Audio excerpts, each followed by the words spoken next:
I never expected to live with Ethan. Hell, when I first met him, I couldn't even stand him. He was my best friend Caleb's younger brother, 2 years behind us in school, always tagging along and trying to insert himself into conversations he wasn't invited to. Back then, Ethan was just the annoying little brother with braces and bad jokes, the kind of kid who never knew when to shut up. That was 5 years ago. Now?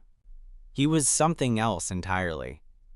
It started when Caleb moved to Chicago for work. He and I had shared a place since college, but when he got the offer, he couldn't say no. I helped him pack, gave him a hug at the airport, and told him we'd keep in touch, even though we both knew how those promises usually go. I figured I'd get a new roommate through one of those apps, maybe some quiet tech guy who'd pay rent on time and leave me alone. But then Caleb texted me, "Ethan's moving to your city. Needs a place for a few months. You cool with that?" At first, I hesitated. I remembered Ethan as a kid, kind of a mess, too energetic, too loud. But I needed the help with rent, and Caleb swore he'd matured. "He's chill now," he wrote. "Promise." So I said yes.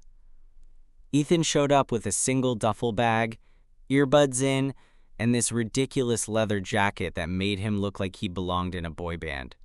But the moment he pulled off his sunglasses and smiled, I had to do a double take.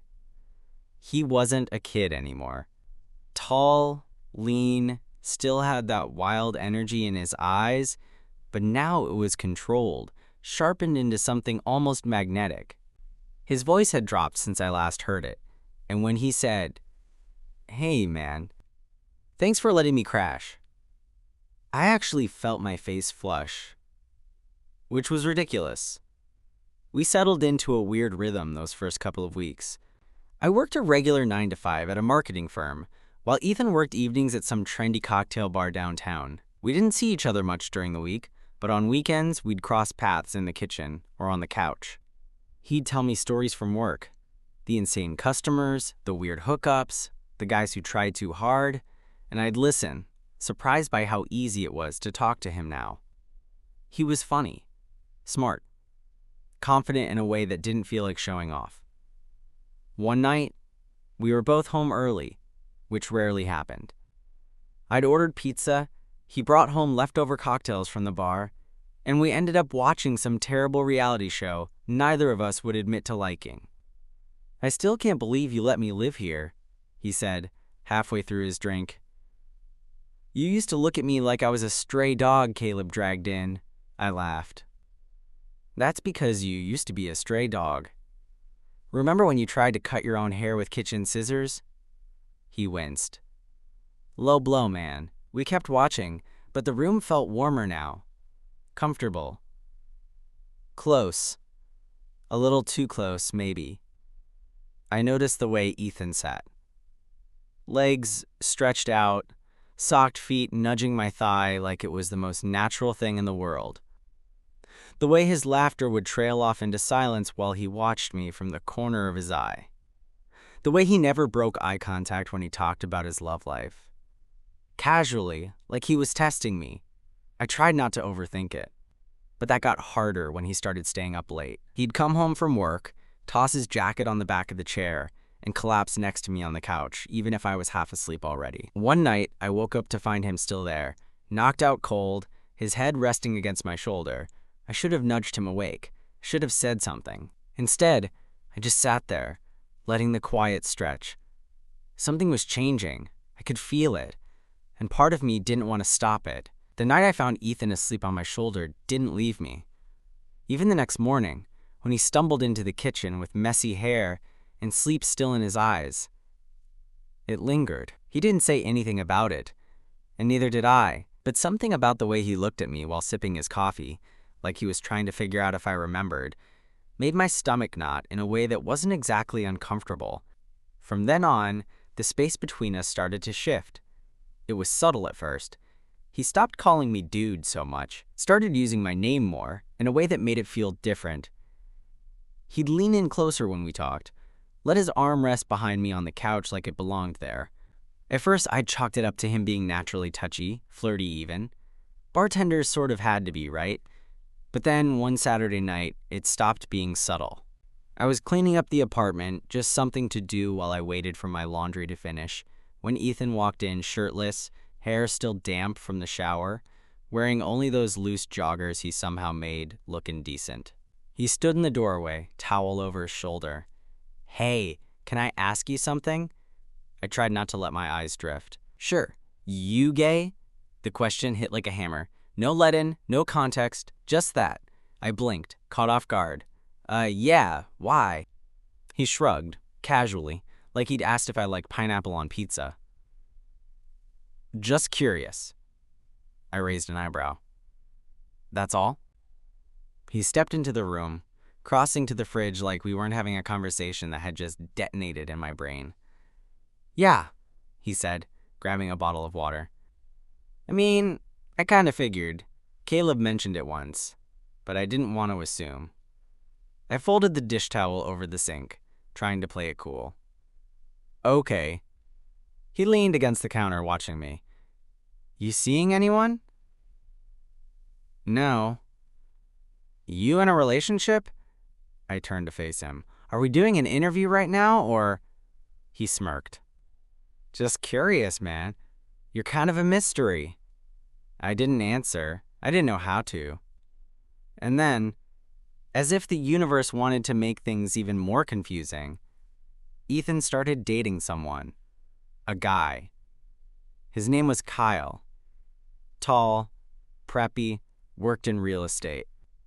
Polite to a fault. The kind of guy who called everything dope. And always wore those awful loafers with no socks. They'd met at Ethan's bar. And just like that, Ethan was apparently bisexual. Or maybe he always had been. And nobody ever thought to ask. Including me. I should have been happy for him. Instead, every time Kyle came over, I found reasons to be somewhere else. I hated the way Ethan laughed at his jokes. Hated the way he'd say, "See you later," with a kiss on the cheek that felt casual, like it didn't matter. But it did matter. To me. One night, Kyle stayed over. I told myself to ignore it. Put on headphones, watch something dumb, go to sleep early. But around midnight, I got up to get water and passed Ethan's half-closed bedroom door. The bed was empty. Ethan was on the couch, sitting in the dark, staring at the TV, even though it was off. "You okay?" I asked. He didn't look up. He fell asleep, snored like a dying horse. I tried not to smile. "You gonna survive it?"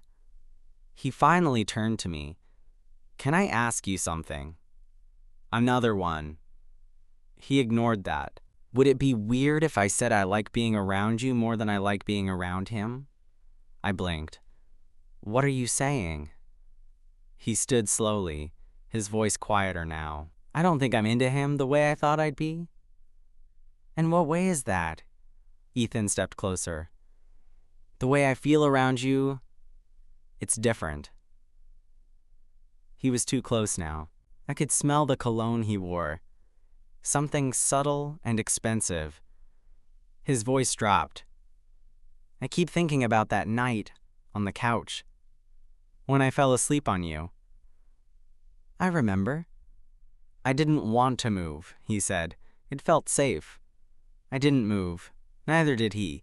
The air between us felt electric, charged with everything unspoken, every glance, every almost touch. I should have said something. Should have made a joke. Should have backed away. But I didn't. Because part of me didn't want to. We didn't touch. Not that night.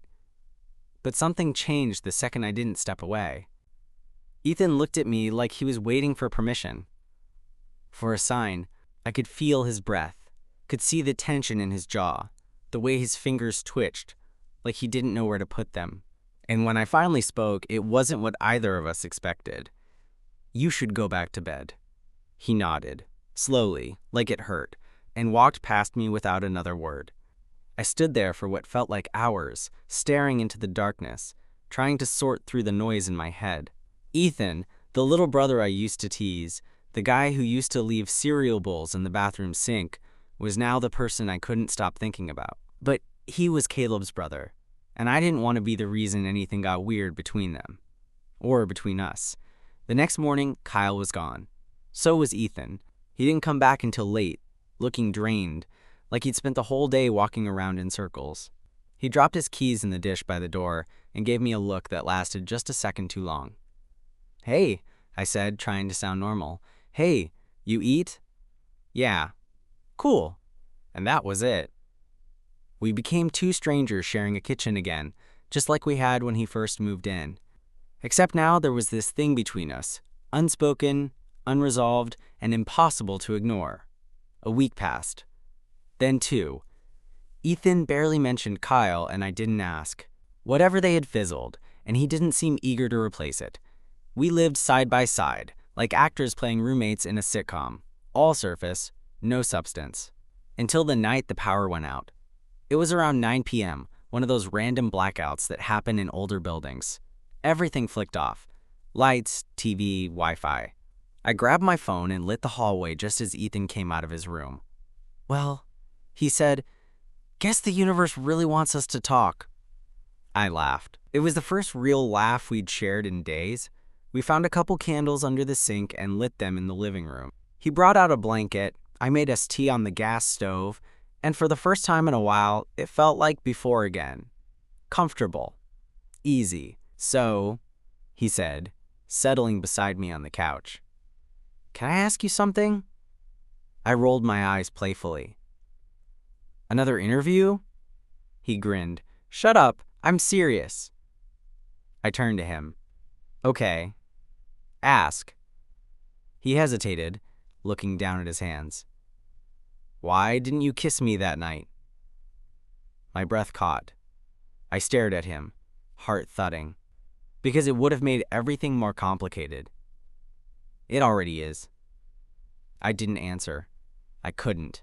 My brain was running in circles, but Ethan didn't stop. "I know I used to be a dumb kid around you," he said, "but I'm not anymore, and I'm not confused. You're Caleb's brother. I'm my own person too." I looked away. He shifted closer, his voice quieter. "Look, if you don't feel the same, just say it. I'll drop it. We'll go back to normal." But I couldn't lie. I turned to face him, and for the first time, I let the truth show in my eyes. "I do," I said. And before I could think it through, before I could second guess, I leaned in and kissed him, soft, slow, careful. He kissed me back, like he'd been waiting. And suddenly, nothing about it felt complicated. It just felt right. We didn't speak for a few seconds after the kiss ended. Not because it was awkward, but because we were both just sitting with it, letting it sink in. His hand was still on my chest, mine still on the side of his neck, and we just stared at each other in the candlelight, breathing like the room had shrunk around us. "I've wanted to do that for a while," Ethan finally said. I smirked. "Yeah, I noticed." He laughed. This quiet, breathy sound like he couldn't believe it either. Then he leaned back on the couch, running a hand through his hair. "So, what now?" That was the question, wasn't it? What now? We weren't drunk. We weren't joking. There was no excuse to brush it off. It had happened, and we both wanted it to happen.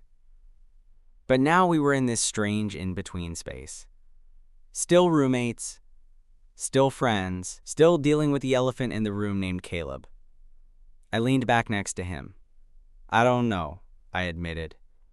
"But I don't regret it." "Me either." There was a silence again. This time heavier, but not in a bad way.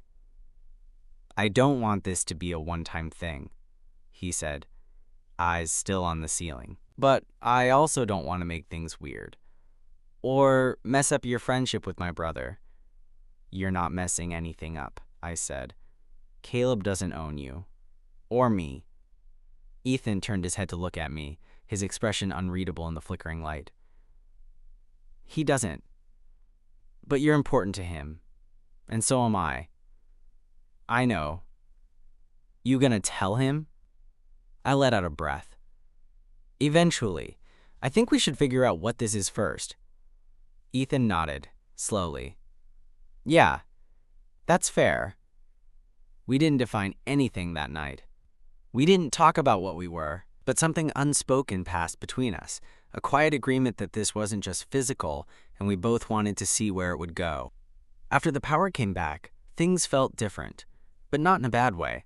We were still roommates, still sharing the same routines, but now there was this layer beneath everything.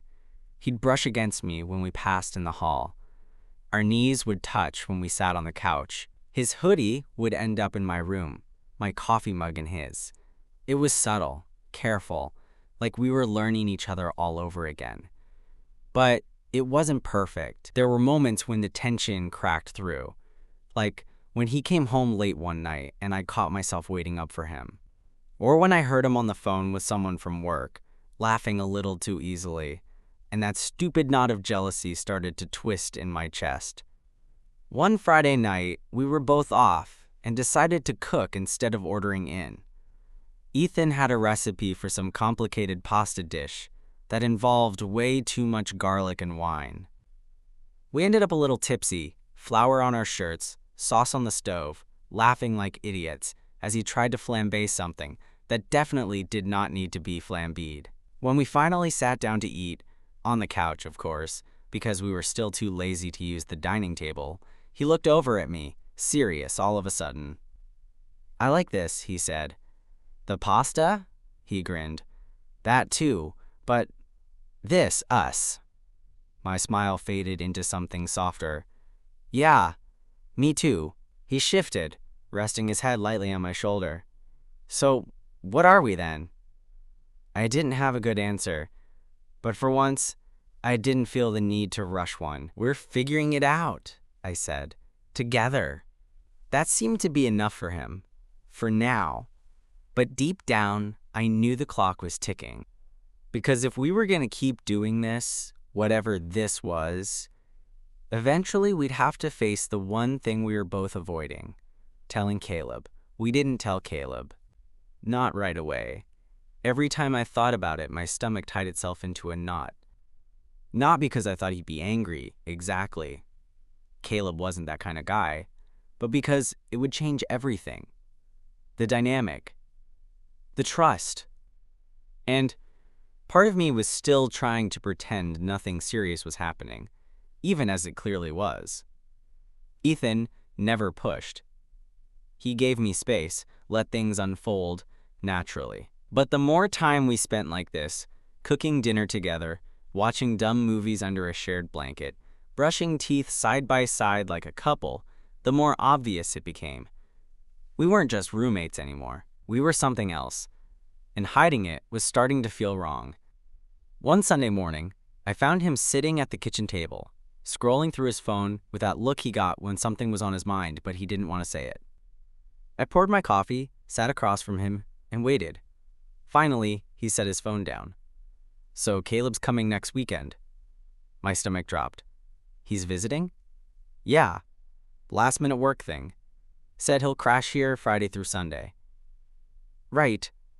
Silence. We both knew what that meant. "You think we should tell him?" he asked carefully. I sipped my coffee, buying time. "I think if we don't, he'll figure it out." Ethan gave me a small smile. "Yeah, probably." That week passed in a strange fog, the kind you get before a storm. We weren't fighting, but everything felt slightly tense. Every touch felt more deliberate. Every conversation felt more like tiptoeing. When Friday finally came, I cleaned the apartment twice. Ethan cooked dinner, something simple but comforting. And around 6:30 p.m., the door buzzed. It was surreal seeing Caleb again. Same grin, same energy. But now, he was standing in the apartment where his brother and I had been quietly falling for each other. And he didn't know. Yet, "Place looks good," he said, dropping his bag by the door. "You actually learned how to clean?" "Shut up," I laughed, hugging him. Ethan followed with a quieter smile. "Hey," Caleb clapped him on the shoulder. "Look at you, all grown up and domestic." We ate. We caught up. Everything was fine on the surface, but underneath, my nerves were screaming. Especially when Caleb announced, casually, "I'll crash on the couch. That's still cool?" Ethan and I exchanged a glance. Actually, I said, too quickly, you can take my room. I'll, sleep in Ethan's. The silence was brief, just long enough to feel like a warning. Caleb raised an eyebrow. You guys been rooming together? Sometimes, Ethan said, his tone light. It's more comfortable. Caleb didn't say anything, just nodded, slow and thoughtful. That night, as Ethan and I lay in the dark, both staring at the ceiling, I whispered, "He knows." Yeah, Ethan replied. We didn't sleep much. The next morning, Caleb made coffee, sat at the table with the calm intensity of someone who'd already pieced everything together and was now just waiting for us to come clean. Ethan cracked first. Okay, he said, setting down his mug. So we should probably talk. Caleb raised an eyebrow. You think? I held my breath as Ethan went on. It kind of just happened. We didn't plan it, but we like each other. We've been figuring things out. Caleb stared at us for a second. Then he shrugged. Yeah, I figured. I blinked. You're not mad? Why would I be mad? He said, sipping his coffee. I mean, you both are adults. As long as no one's getting hurt, and you're not just playing around with each other. I looked at Ethan. He looked at me. No one's playing, I said. Caleb nodded slowly. Then we're good. The relief hit me like a wave. Later that day, Caleb pulled me aside while Ethan was in the shower. I mean it, he said. We're good, but just so you know. Here it comes, I thought. The warning. If you break his heart, Caleb said, voice low, I'm still your best friend. But I'm also his brother. Understood, I said. That night, after Caleb went to bed, Ethan and I sat on the couch again. Closer this time, easier. No secrets left. I leaned against him. You scared? He shook his head. No, not anymore. Neither was I. After Caleb's visit, everything got quieter. Not in a bad way. Just in that slow, deepening kind of way, where things stop feeling like a secret and start feeling like life. He didn't treat us differently after that weekend. Still texted dumb memes, still asked me for fantasy football advice like he always did. If anything, he was more relaxed, like some invisible line had been crossed, and now he didn't have to pretend not to notice. And Ethan and I? We stopped tiptoeing. He wasn't just my roommate anymore. He wasn't Caleb's little brother. He was Ethan. The guy who would fall asleep on the couch next to me with his head tilted toward mine. The guy who'd make coffee before I was even out of bed. The guy who started leaving a toothbrush in the bathroom drawer next to mine like it was the most natural thing in the world. There wasn't some big defining conversation. No grand declarations or labels. Just a shared understanding that we were building something. Real. Quiet. Ours. But love doesn't grow in a vacuum, and things got real when Ethan got a call about a job, a full-time bartending manager position at a brand new place uptown. More money, better hours, his own staff, a serious step forward. He got off the phone and looked like he didn't know whether to smile or panic. I got it, he said. They want me. That's amazing, I said, and I meant it. But I also knew what came next. The bar was offering him a housing stipend if he moved into one of the units above the building. Fully covered for 6 months. Private. Convenient. No commute. You should do it, I said, even though the words felt like sand in my mouth. Ethan was quiet. Yeah, of course. It's a huge opportunity. He looked at me for a long time, like he was waiting for me to say something else, something different. But I didn't. And a week later, he moved out. Not far, only 20 minutes away, but it felt like 100. The night he left, the apartment felt wrong. His hoodie wasn't on the back of the chair. His charger wasn't in the outlet by the couch. The space beside me in bed was cold again. We still saw each other. A lot. He'd come over, I'd visit the bar. We texted constantly. But there was something about not waking up next to him that made it harder than I expected. It wasn't just the physical closeness I missed. It was the life we'd started to build without even realizing it. One night, a few weeks later, we were curled up on his new couch, watching reruns of some dumb reality show and eating takeout out of the box, when I finally said it out loud. "I miss you." Ethan glanced over. "I'm right here." "I know, but I miss waking up next to you.